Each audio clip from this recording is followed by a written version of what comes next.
Welcome to Everyday Life. Thank you for joining our podcast, Conversations Over Coffee. My name is Jen. And I'm Dagda. And we're going to hit you with the explicit content warning right off the bat. This podcast does include adult situations and adult language from time to time. I'm an angel. I never fucking cuss. Okay. Anyways, you ready to go? Oh, yeah. All right, let's go.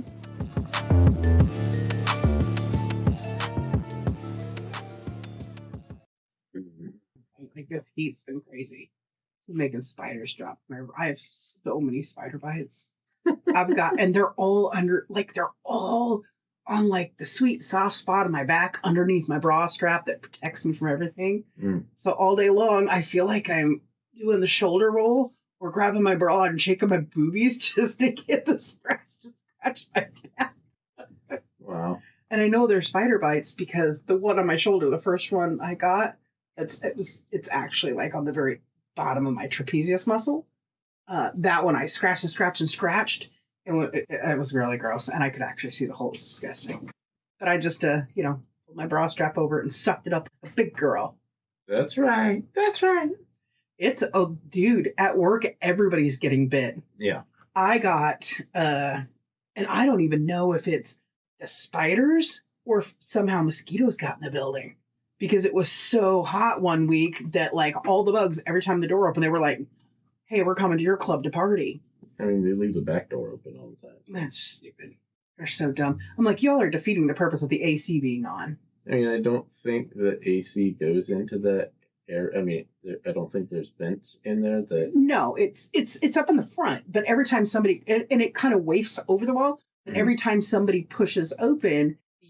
double door that separates the floor from production, a whoosh of cool air comes in, then the AC kicks on and it makes it cooler up front, and whoosh again and whoosh again. But everybody's like, it's so hot, leave all the doors open. Oh my God. Anyways, babies. Just a bunch of babies. And then they go out there to smoke all day.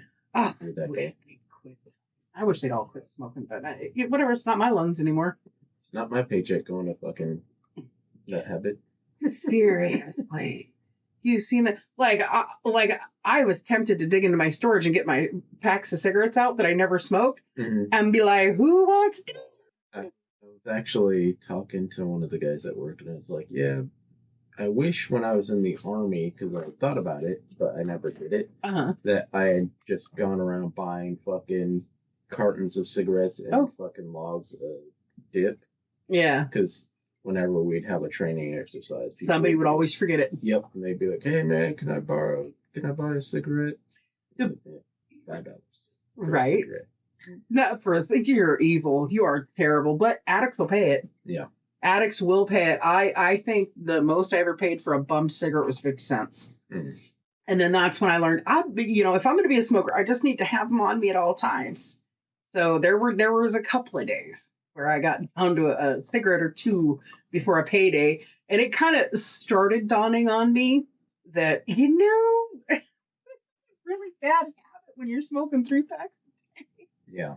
But that was during my the heyday of doing lawn care for a living.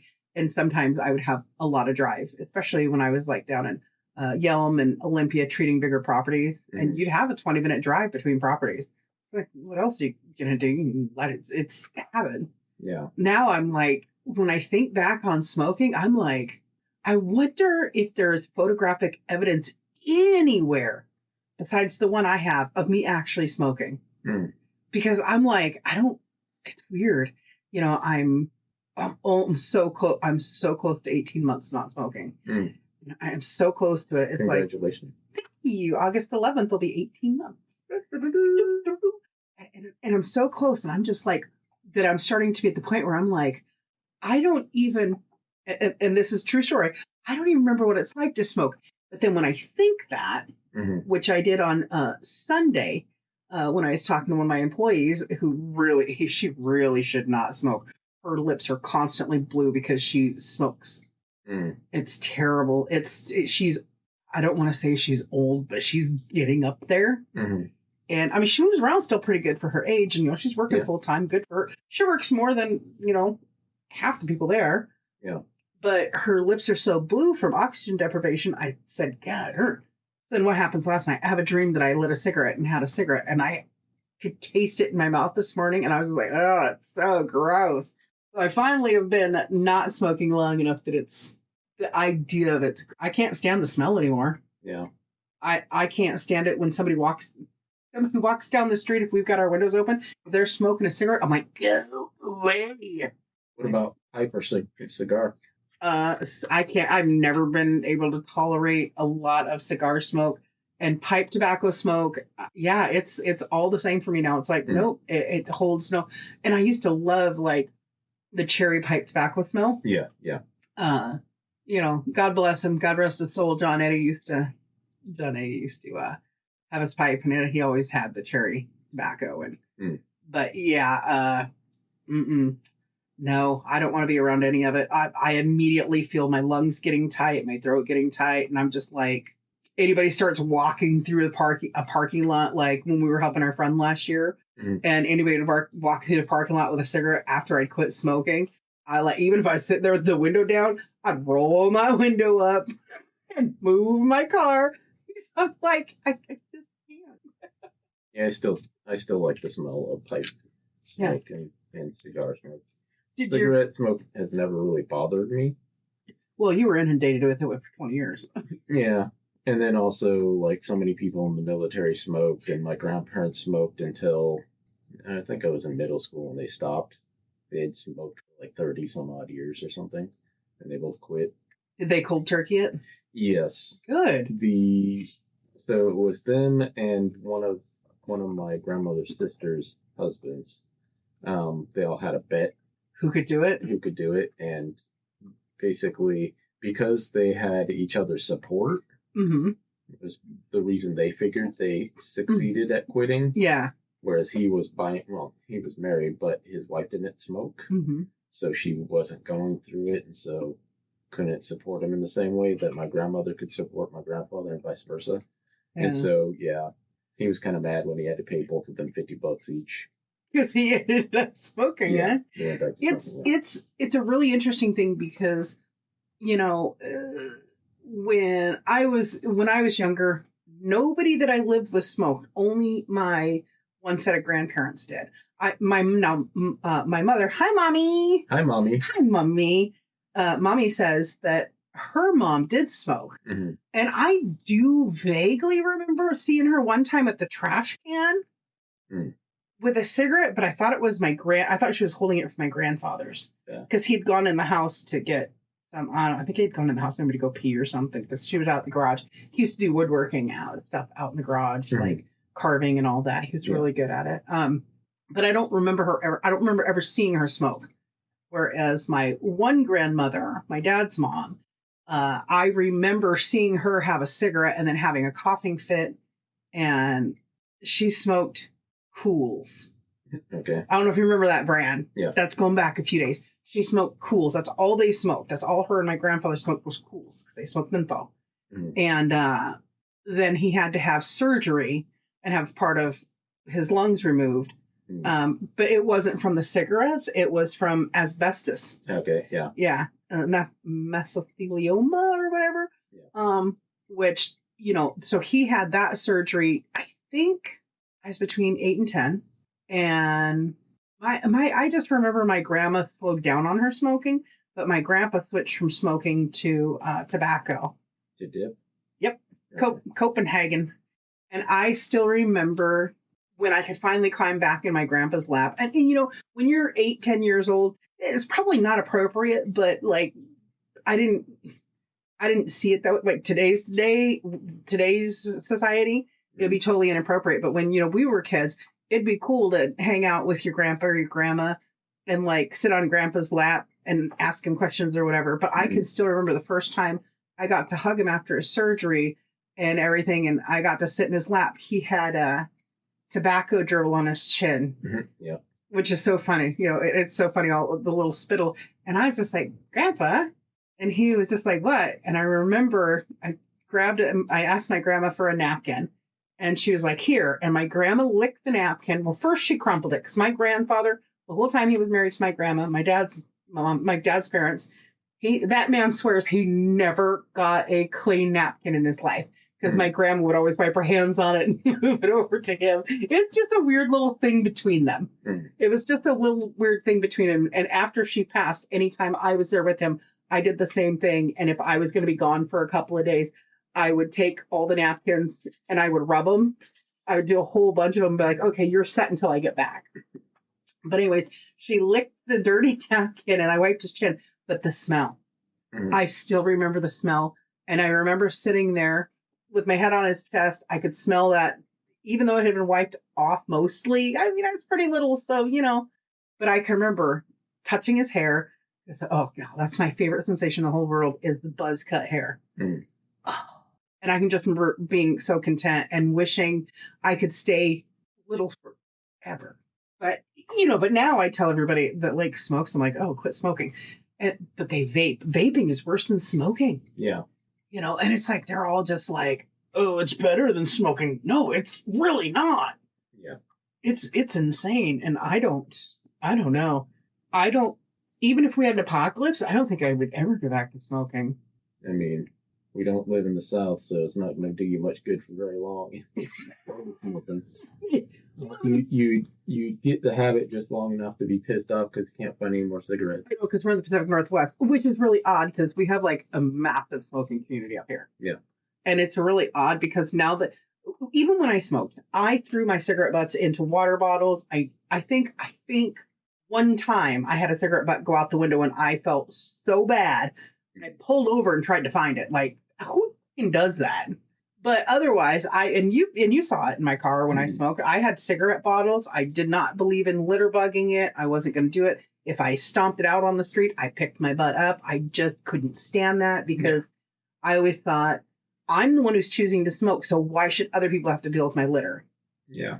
And that's a novel concept. I'm not sure.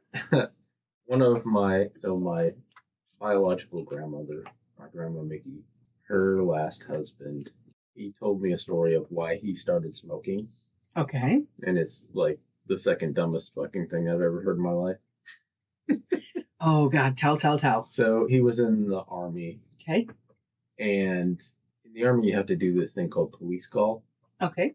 And it's basically just going around picking up trash. It's policing up the area. Okay. Was referred to. And anyway, he was always having to pick up cigarette butts and he didn't smoke. Uh-huh. And so he's like, fuck it. If I'm picking this shit up all the time, I might as well be smoking. So he started smoking because of that. Just to not get irritated because he had to police other people's cigarette butts. Yeah. Yeah, that's stupid. That's almost as dumb as my friend who said, well, the jocks were getting free passes in through school, so I dropped out. What? Yeah. I wanted to punch him in the face. I'll hold him down and you can punch him repeatedly. I was like, what the fuck kind of retarded ass shit is this? This is like the dumbest thing I've ever heard, and I'm actually fucking angry at you. Right. I didn't say that, but that's what I was thinking. I was like, what the fuck, dude?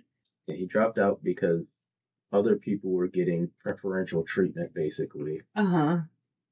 No, I got that, and I get that, but so drop out of high school and smoke cigarettes. That's what you need to do now instead of getting educated and making more money than the idiots who are getting free passes and saying stupid. Okay. Yeah, because the smart thing to do is to give up. That's right. Give up on the wrong thing. Yeah. Yeah, like, that is stupid. Like, I know tons of people, I knew tons of people in school who smoked, and it's just like, because that was so cool. Because you got to remember when we grew up, right? So Grease had been a thing in the 70s. Mm-hmm. The movie had been, and all the girls in the 80s, once they were like in their beginning of their preteen and teen years, that finally got to see Grease for the first time on, oh my God, Channel 11 KSPW, which was a Pierce County, Seattle, like TV station. Yeah. But the first time they showed it, it was just, her dressed in the hot leather pants and stomping her cigarette out in the gravel. It's like all the girls wanted to be like her. Everybody wanted to be Sandy. I mean, I'm like, and I knew at that age, I was like, that's never going to happen because I'm never going to be 5'7". I'm never going to be 5'11". I didn't ever think I'd make past 4'11", to be honest with you, but which is hilarious because the other day at work one of the tallest people was just like, "You're taller than this person and that person." I'm like, yeah, this is our rank. We rank the managers all in height, and it really looked like a dab line. But I was dead center. I was like, yeah, I'm taller than the person I like the most by like a half inch. And I'm like, but we were doing this thing where it was like, yeah, I'm going to take my shoes off. I'm going to be shorter than you. But none of us are as short as the one who's like 4'10", 4'10", if an inch. I swear to Jesus. But anyways, yeah, like. Standing on snow. Right. I'm like, but I just remember girls in school were like, I stole the ciggy from, my uncle. And I'm just like, I'd already been trying to smoke when I was a kid because my grandparents that I were the closest with were doing it, and I wanted to be like them. I wanted to be cool like them because my grandpa was a carpenter and a farmer. After he got out of the military, that's what he did. Is he did carpentry. He worked. Yeah. He worked on the Tacoma Narrows Bridge. Mm. He worked on that. Ironically, he worked at a ton of schools in Pierce County, and and carpentry work and all that. And then he also did some of the asbestos removal and how he got, Yeah. But it's we have these pictures that we see through our history about the building of the Empire State and this, that, and the other. You've got the guys like sitting on the scaffold with their lunch boxes and they're all got a cigarette hanging out of their mouth. Which the last time I actually saw a picture like that, you could see that the cigarettes have been digitally removed, which I think that's something they're more conscious of now. There's a lot of photo altering now. Yeah. Yeah, we got one photo and it was really weird. It looked kind of like, so it was like a picture of a cathedral. Okay. And you're looking at it from another high up, probably the top of another building. Okay. And it's like straight onto it, so the road goes straight towards it and then splits off to the sides, right? Okay. And the road that you're looking down, there's a bunch of, I don't know what the fuck they're supposed to be. Because you can see cars on the road, right? And it's like sometime between like the 1940s and 60s, sometime in there, based on what the cars look like. Mm-hmm. It's black and white, and then there's several rows of these structures that look almost like, from the perspective, they look almost like pews. Okay. Like it's a picture of a cathedral from inside of another one, but there's a road going down through the middle with fucking cars in there. I'm like, what the fuck is going on with this picture? It just looks weird. That sounds like a double exposure picture almost. Yeah, and it's like, or it's like AI generated or something, or who knows. Yeah, right? It's hard to tell now. Yeah. But it's really hard to tell. Like, I there are things I actually do love about AI now. Mm-hmm. So yeah, I'm without his permission, I'm not going to name him, but a local real estate guy has somebody who does these AI ads for him, and they're actually really cute. They're really funny, but they're also very factual. And I had made comment to you that I really like them. They're fun. They're informative. They're really great. The only complaint I have is they've got the eye color wrong. Because I promise people, he does not look that serious all the time. He smiles a lot, and I constantly recommend him to people because he will not dick you around. He'll tell you the truth. Yeah. And right now we're back into a buyer's market, and a lot of people are panicking.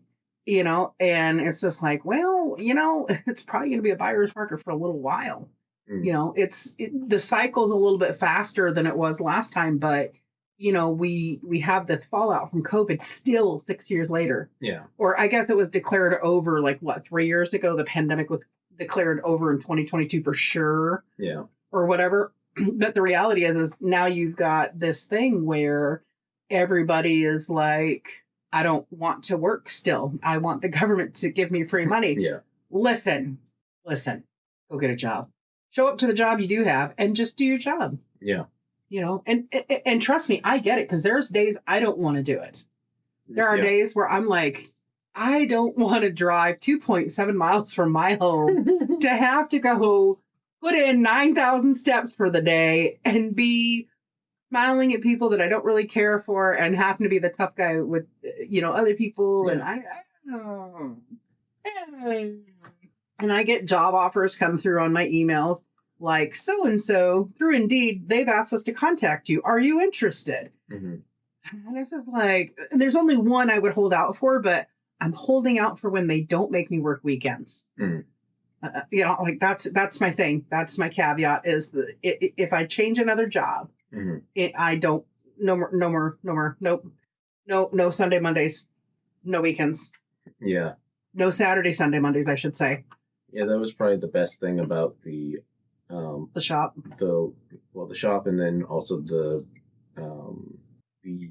last job interview that I had before I got this job. It was only Monday through Friday. Yeah. Because that place only is open Monday through Friday. Yeah. And I was like, okay, that would be awesome. And also, it was only part time, but that was their starting, because it was a delivery job, and their starting route is only 5 hours. Yeah.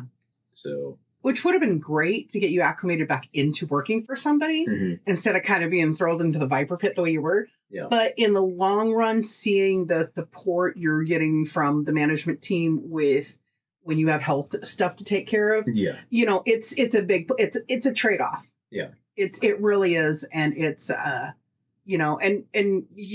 what other rumors through the grapevine, everybody's kind of tugging for like your attention. You know what I mean? Like, this person wants you to do this, this person wants you to do that. So we'll see who wins in the end of it. Yeah. I told most of the people that work in my section that I might be leaving that section. And they're like, no. Yeah, especially one of them, the one who works right next to me. He's like, fuck that. He got mad. The reality is we're all very good at something. Everybody in this world, we're all very good at something. And one thing that you're extremely good at is organized chaos and organizing chaos. And think about the last warehouse. Yeah. I mean, and think about the last building. I mean, it was just chaos. You're very good at it. But because you're like me in the sense of, I don't want to just do these mass turn and burns and get shit out that aren't right. Yeah. Because then it's not a matter of second guessing yourself. It's obviously I have been into your work and I've seen you work. It's not a matter of second guessing yourself. It's like you will question yourself when something's on that precipice of maybe yes, maybe no. And so, but otherwise, I see you putting out quality. Yeah. And that's just, I don't know. And I said it before and I'll say it again. I love finding stuff that's so good that we really shouldn't be selling it through our normal means, so it needs to go to the online stuff. Yeah. It's like, hey man, do you think this is, oh yeah, that's awesome. Yeah. Yeah. Yeah. Right. It's a total victory, but it's one of those things where it's just like, I think the reality of what the company wants and the reality of what it should do makes unachievable goals. Yes. Because I will tell you this right now. I have seen some of the quality of the highest producers put out, and I'm like, you fucking put that out? I'm like, why? Yeah, let's put another shit covered toilet seat out. You're just fucking smart. Yeah. Anyways, but I've just heard through the grapevine that there's a little bit of a tug going on because one department's just like, ooh, because they know you have a little experience with it. And then, but you've got the actual person who is kind of coordinates your department who's going, no, this is what I want. So it's a little bit of a tug. It's a little bit of push-pull. And it's just like the only thing I know about the potential for what they want you to do is I think part of the job would drive you fucking nuts because nobody likes dealing with clothes. Yeah. But it's part of it. Yeah. But it's interesting. And, so anyways, blah, blah, blah, blah. So let's not talk about work right now. Yeah. Because it's not. So we just kind of announced over on AfterDark. AfterDark is going to have a vacation for a couple of weeks to give us an opportunity to rest and reset. Especially me. And I'm taking the full blame. I'm taking the full blame because I am. I've been working 5 days a week, and I don't have time to do my research I want to do. I'm not quite ready to share too many stories about Chuck yet. And also, there's health stuff coming up. Yeah. And me personally, it's like I'm overwhelmed. And I'm overwhelmed because it's not just the health stuff. There's, private partner stuff. And so it's overwhelming. Yeah. And I'm just like, I love After Dark because we talk about subjects that a lot of people don't want to, they're kind of scared to talk about, and they don't understand the history of it. They're just like, oh, it's just always been. No, it hasn't. This is an evolution. How we look at sex, it is the same old, but it's an evolution of how we look at it, right? But I'm overwhelmed because I literally have 3 notepads sitting here, and there's like another 9 right there, and they have nothing on them because I'm just burnt. Yeah. I'm just burnt. Not with COC, not with conversations. Conversations is fine because you literally, from the time you get here on Monday, we could just hit record and then at the end of the day decide what we wanted to do if we wanted. Yeah. It is because it's so fun. You know what I mean? But After Dark is a little more finesse in research and all of that. And it's just like there are times where I do think After Dark, I should literally have stories to tell of news clips. And is it fetish or fantasy? Like, did it really happen or not? But I don't know. I play with things in my mind. Anyways, so we just did that. Florida, Germany, or Japan? Japan. Hey, thank you for saying Japan. Japan. You guys came out of left field. Ohio. Japan is just out of left field, man. Oh yeah. They are consuming. They are just. I don't want to say hand over fist because that's just not right. They are consuming. Yeah, it's like they're like 3% of our listener base right now. Oh wow. Yeah, I'm like, what? Like, I love it. Domo arigato. I appreciate it. I love it. But it hit me from left field when I was, because it's the first time, because there's a lot of listeners here locally in the Pacific Northwest, and Bellevue has been rocking the listens. And all of a sudden, I was just looking at stats while you were on your little sabbatical, and I was just like, Japan just blew Bellevue out of the water. And Bellevue was like number 2 forever. Oh, wow. And it's like now the things have changed. Number 1 is always going to be number 1, and we're not going to say that on air. We're just going to leave it at that because I don't want to make no fights. But now we've got Virginia is up there, Japan, then Bellevue, then Seattle. That is crazy to me. Germany's up there, Brazil, Vietnam, they're all up there. And I find it interesting because I sit there and I think, did they really like that drinking game we caught? Because right now they'd be at 4 shots right now with this one because of the way we bounce. But anyways, but I don't really want to talk about work because I'm afraid my tongue will slip about certain things that we really honestly, for privacy reasons, can't discuss on air. But I will say this. I know I'm not perfect, but I know every week I'm getting better and better at my job. Because employees have stopped going to certain people and have started coming to me because I don't look, my management style, and I learned this from Mama D. I want to accentuate the positive. We're going to talk about the negative. Like, this can't happen, but remember all these good things you did? I want to accentuate the positive, and we want to get rid of the negative. I just don't want to be angry all the time anymore. I'm angry enough with personal life stuff, with family stuff. You know what I mean? Yeah. I don't want to be angry anymore. Yeah. And it was interesting because I actually had 2 people over the weekend tell me, I like talking to you about stuff I'm frustrated about because you don't get mad at me. Why do I need to get mad? You made a mistake. There's been an error. You're owning up to it. I don't need to be mad. How can I help you figure out how to do it fucking better? That's my job. My job is to show you, hey, it's, I am not a little petite athletic person by any stretch of the imagination, but I'm getting up, I'm moving around, I'm doing my thing, I'm helping, I'm running back and forth. And my favorite thing lately to say is short legs travel slow. And everybody's got a nice sense of humor about it, but I see my strides, I see my improvements. And it's like, and I'm never going to be perfect until I learn all aspects of the job, which I just found out one of my co-managers is still learning all the aspects of the job. And I'm like, fuck, this is a steep learning curve. It's because they keep changing the rule of the game. Yeah.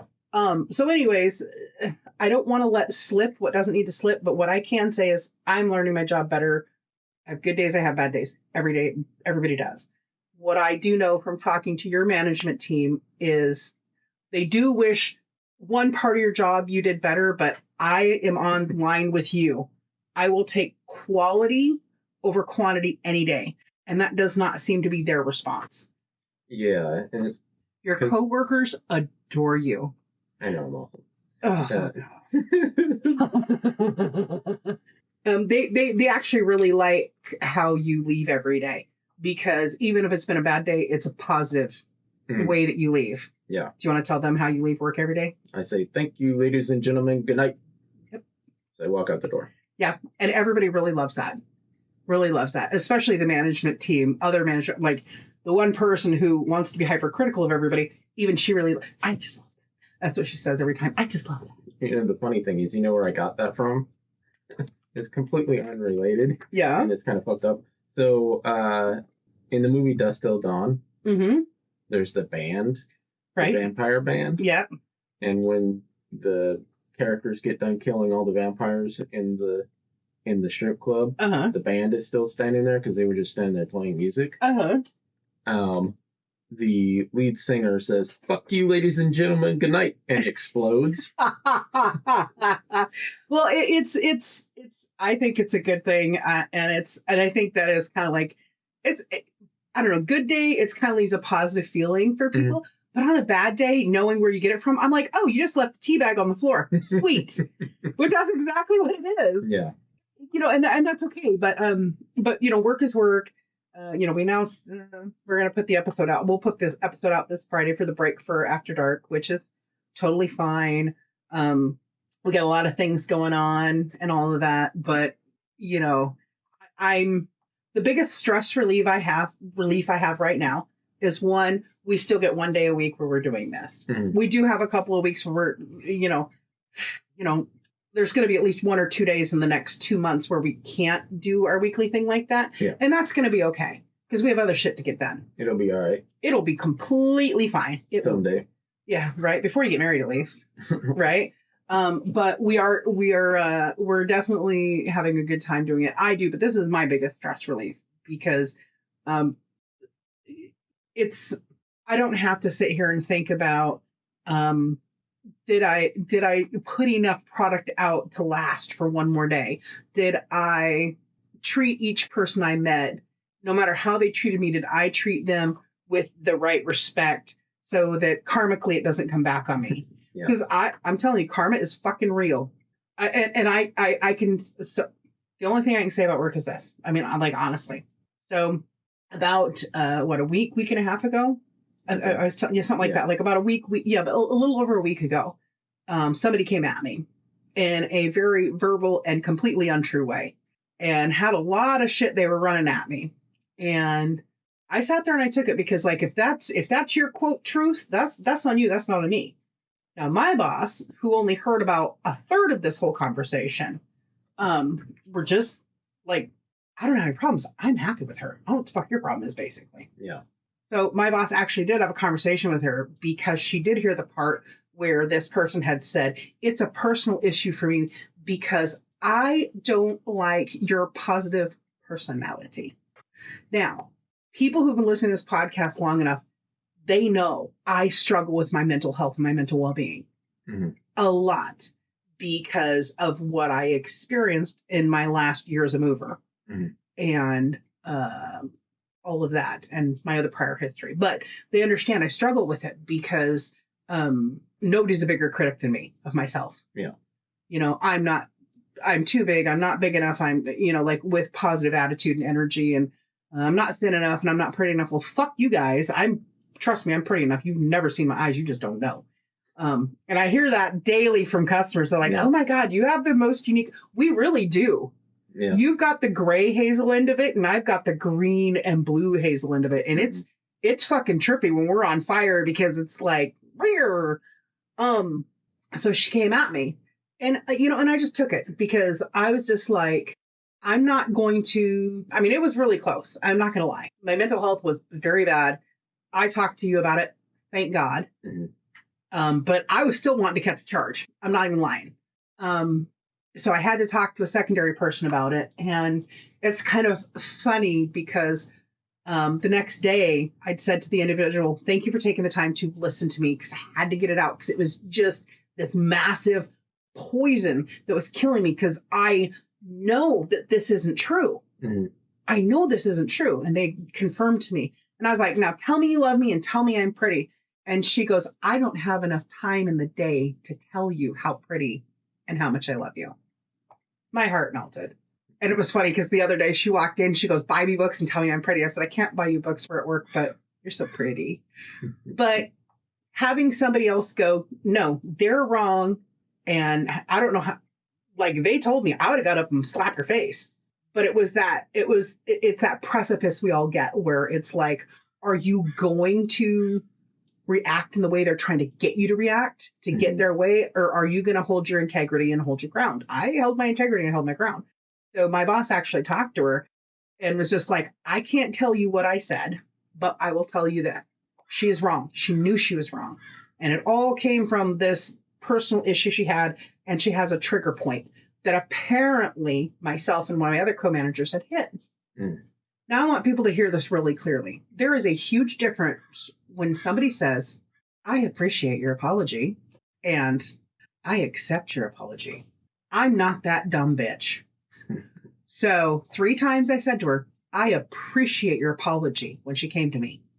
And I discussed this with my boss in the aftermath of it because my boss was just like, holy crap, you're hugging. I'm not, even when I'm mad, I'm not this inhuman person. I feel bad when people that I know are struggling with their mental health and with their physical well-being. My heart goes out because I understand it. So I had the discussion with my boss after the fact. And she asked me how I felt. And I said, listen, it was cruel and meaningless. There was no point to it. It was cruel. It was beyond ugly. And I think I reiterated 3 or 4 times that it was ugly and cruel and unnecessary. Yeah. Ugly, cruel, and unnecessary.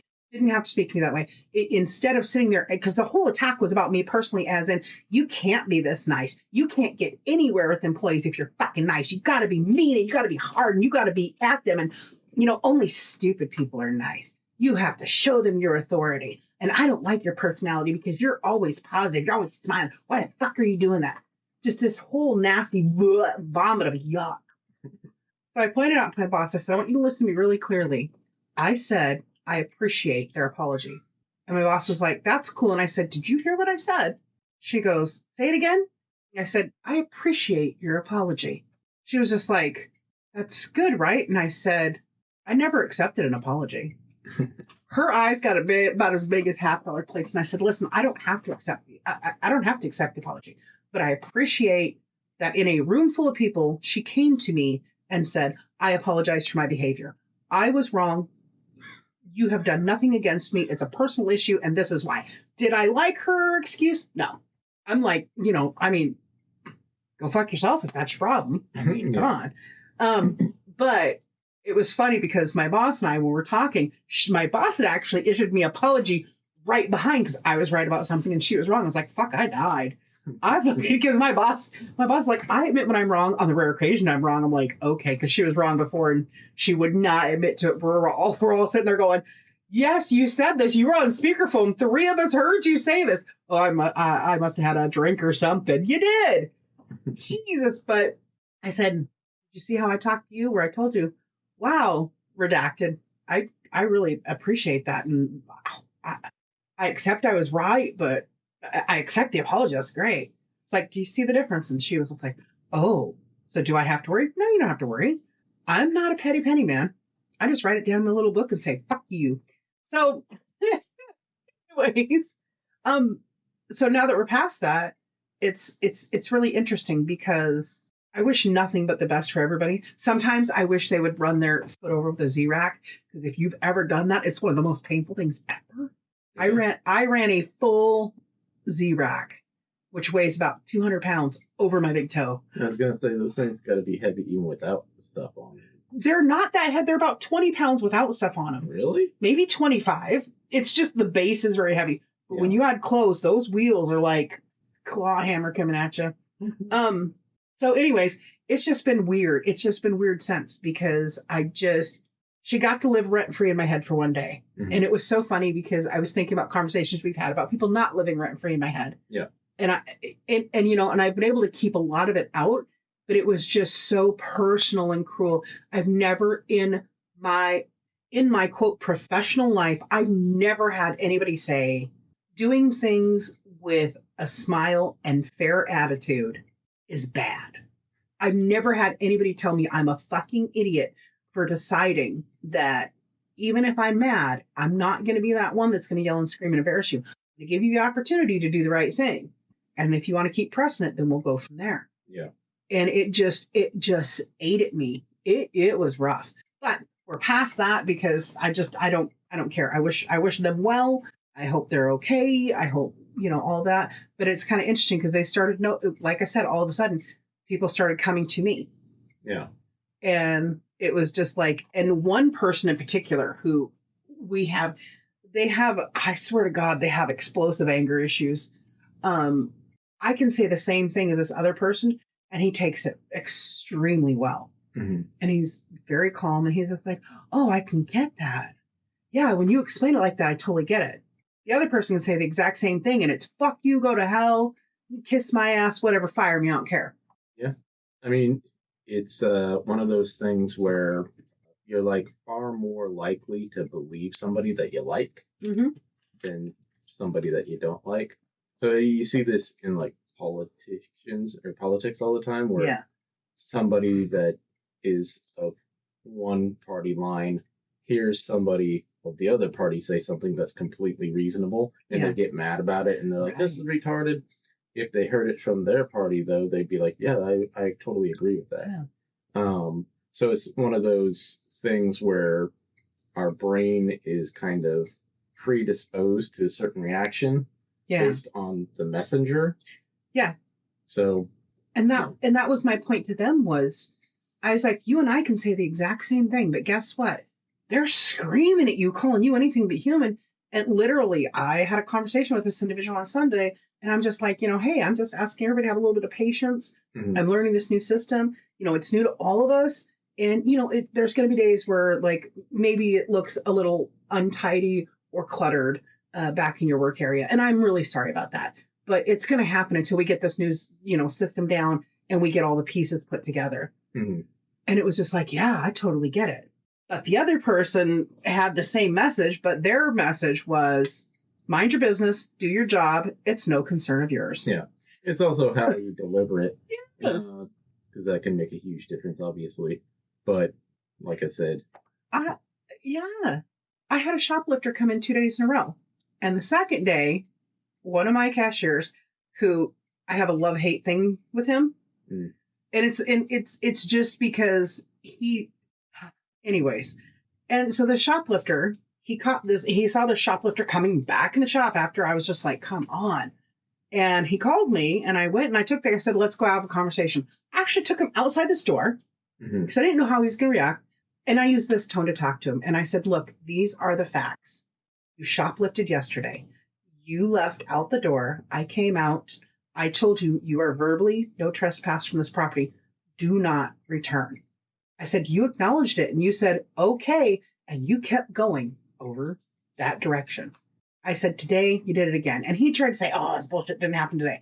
What he doesn't know is I actually had a customer as a witness to what actually happened. Mm. And so 3 times I told him, you can take the verbal trespass and leave, or I can just call the police and get them involved right now.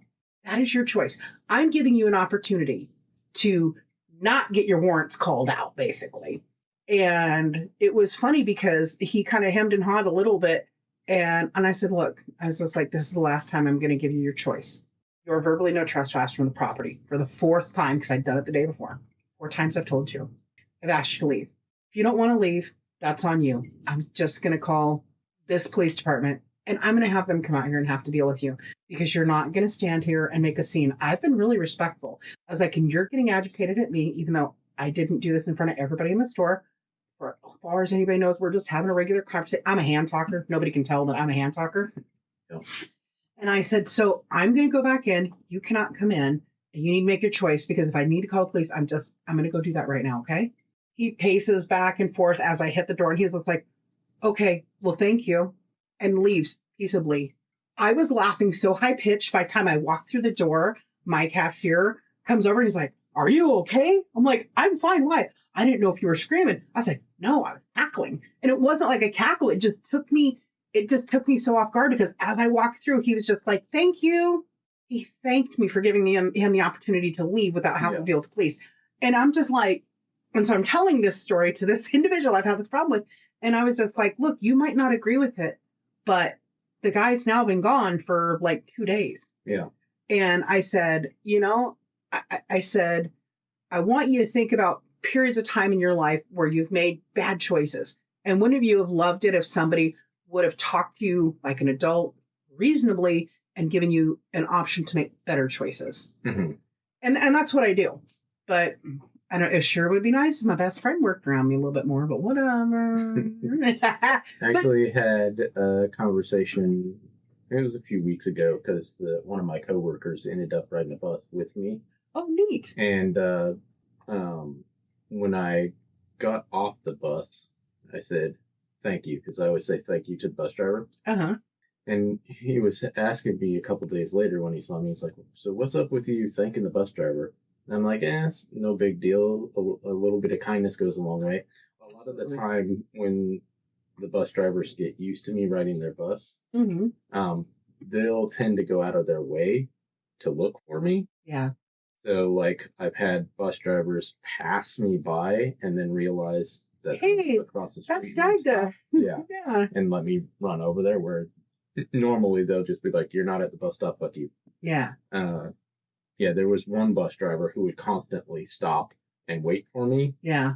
Because the particular buses almost never actually lined up, even though they were supposed to. Yeah. And so I was going one way, the bus was coming from the other direction, and I had to catch that one to get to where I was going, and they would pull over and wait after the bus stop that they were actually supposed to catch me at. Yeah. And I'm so glad you said it that way, because it's the same thing that I said several times over. A little kindness will garner you better results than screaming, because what happens, because we have a lot of people at my shop, we have a lot of people who have a lot of mental health issues. And there's a lot of PTSD that goes around, and it's been going around because they're from all these different backgrounds. Mm-hmm. Some are developmentally disabled, some of them are emotionally disabled, some of them are just dicks. But even the ones that are just like the one who I think is the biggest dick of all, he thinks he's a boss, but he's not. Mm. And, it took a couple months, but one day he looks at me when I hadn't said anything to him, and he was just like, what's going on with you? I said, you made it clear that you don't want my kindness. I was like, so you didn't want me checking in on you. You didn't want me talking to you. So, I was just like, and I don't need to unless I have instructions to give you, right? He's like, well, yeah, but don't you want to know how I'm doing today? No. You made it really clear the last time I asked you at the end of your week last week that it was pretty much none of my fucking business. So, yeah, I'm good. I'm like, trust me, I don't have to talk to you. All I have to do is make sure you're doing your job. And if you're not doing your job, then work with you to make sure you're doing your job, right? Okay. Now he can't get enough of me. Now he's just like, hey. And it's funny because all of these people who've been really dicky about some stuff, I'm just like, I don't need it. Now all of a sudden they've been seeing how I treat everybody. Like, really, when you're not in the thick of it and you're just an observer, you actually get to see the behavior. Mm-hmm. And it's funny because it's kind of like, knock on wood, it's kind of like the kids are like, hey, I want to play in that game of hopscotch. I want to play in that game of wall ball. Everybody else is over there passing the ball around and having a good time and laughing. And then I'm over here by myself. And because there's like 3 of them in particular. And the last one that I thought would never start changing their attitude started changing their attitude the other day. Mm. And I was just like, because they're like seeing that I'm not that one that's going to be yelling and screaming. I don't have to. I'm going to present it to you in a logical form. Yeah. This and I can give the best example because I know we got to wrap up soon in a minute because we've got appointments and stuff to go to. But so I have an employee, laziest employee on the planet I've ever met in my whole fucking life. Okay. Or second laziest, because there was somebody who works at the shop who was calling me at 10 o'clock at night to clean the bathroom. Fuck off.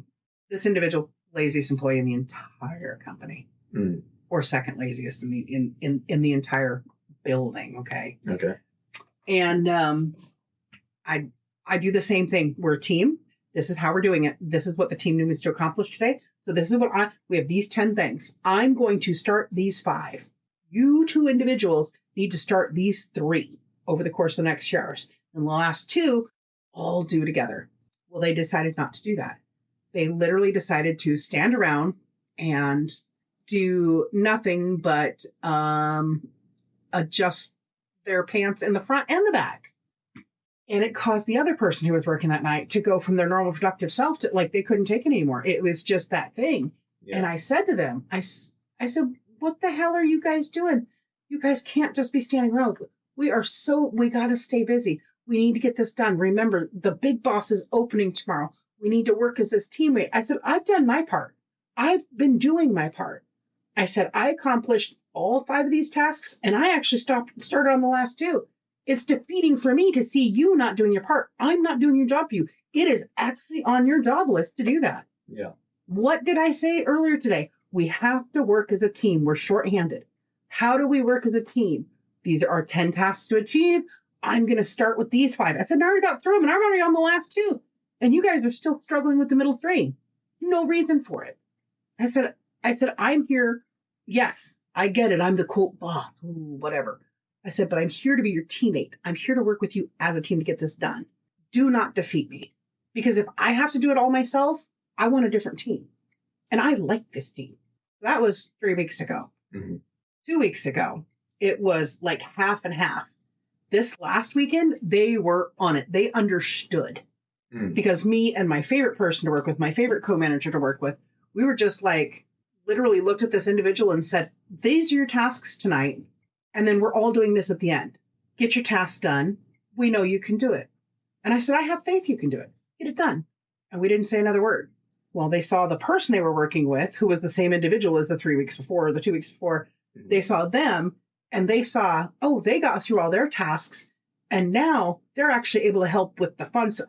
I don't know why they think setting up displays is the fun stuff, because it's the stressful stuff to me. Yeah. I mean, it's something different that you don't do every day. That's probably why. Maybe that's what it is. And so by the time we got through the 3rd day this week, they were just like, what are my tasks? Where can I start? Nice. And I feel that that's how we approach stuff. Yeah. But I'll tell you what, for a while there, I did almost start smoking again. Because I was just like, this shit's driving me crazy. But I'm trying to encourage everybody to stop smoking. Because just because you stop smoking doesn't mean you don't get your break. Yeah. I have to smoke so I can have a break. No, you don't. You get your break. Yeah. Take a break. I mean, I have told people, go on your break. Get out of my face. We have a couple of non-smokers there. I think we might be like 50-50 at this point now. Yeah, maybe. And but one of my cashiers is a non-smoker. Or I have 2 that are non-smokers and 3 that are smokers. And the non-smoker was just like, it's just easier if no, stop. The whole point is for you to take a mental break, because trust me, people coming in retail, people coming in and over and over gets you. Yeah. So now she's just like, but I don't smoke. I don't give a fuck. Go take a break. Take a glass of water, go call your mom. I don't care. Do whatever. Take a break, walk away, rest and reset. That's the whole point of the break. Yeah. So my mental health is still struggling, but it'll get better. Yeah. I get to talk to you. This is fun. After Dark does need to have a pause. And yeah, don't smoke. Thank you for not smoking. Yeah. And thank you to you personally. Thank you for not trying to beat me over the head with a stick to stop smoking. Because when I was ready, I was ready. When I got the right encouragement, I was ready. Yeah. But you've been nothing but supportive since about me stopping. Yeah. Like, you've never judged me once when I'm like, I think I might have a cigarette. And you're like, you've been very fair about it. And you're like, well, if that's what you think, you have to do. And I always feel like it's this like weird mind fuck, right? So I'm like, wait a minute. Aren't you supposed to say don't do it? But I love the way you present it, because it's like, think about whether you need to do this or not and make a decision from there. I love it. Anyways, ladies and gentlemen, thank you for not smoking, and have a good night. Thank you, ladies and gentlemen. Good night. Later. Bye.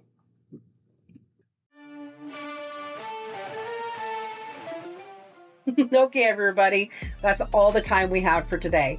So I want to thank you for stopping by to enjoy the conversation. We're glad you're here, and please share and share again and share some more. And if you haven't already, subscribe. We'll be having another chat and another cup soon.